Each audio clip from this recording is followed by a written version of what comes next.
Many people understand that they are white, identify as being white, but have no understanding of what that means and where that comes from. White people is not a very old concept. You used to be British, German, Scottish, French, but now you are just white. This is the history and origins of whiteness. It begins in the British colonial world. In those days, the system of labor was African slaves, native slaves, and European indentured servants. The system did not last very long, relatively speaking, because all of these laborers began to collectivize and rebel against their common master, the most famous of which was Bacon's Rebellion in 1676. But there were many others as well, such as the Gloucester County Conspiracy in 1663. The aristocratic capitalist class understood that this was an unsustainable system, and they knew that there needed to be a new system in order to maintain profits from unpaid forced labor. So for the first time in human history, slavery fundamentally changed.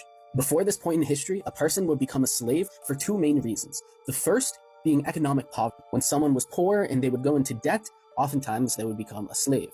And the second being the spoils of war. When somebody would invade somebody else, they would capture slaves as the spoils of war. This is how slavery worked for all of human history, until Bacon's Rebellion. Now it was no longer about the spoils of war or economic poverty. It was about immutable outward characteristics, race.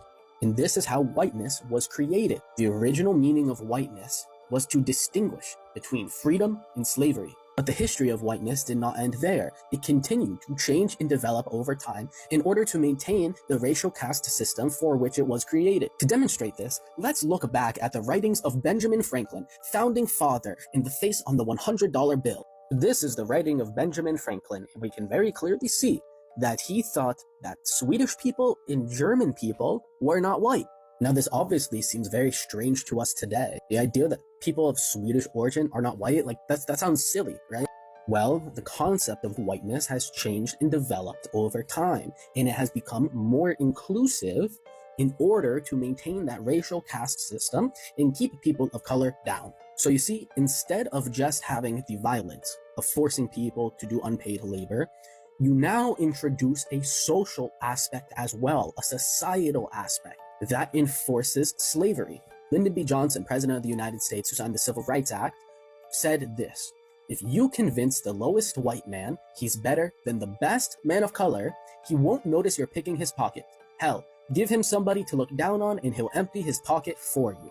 So you see, this system of racism, this system of white supremacy, was of course used to keep black people, native people, people of color down, but it was also to keep poor white people poor. This system of racism and white supremacy is obviously still very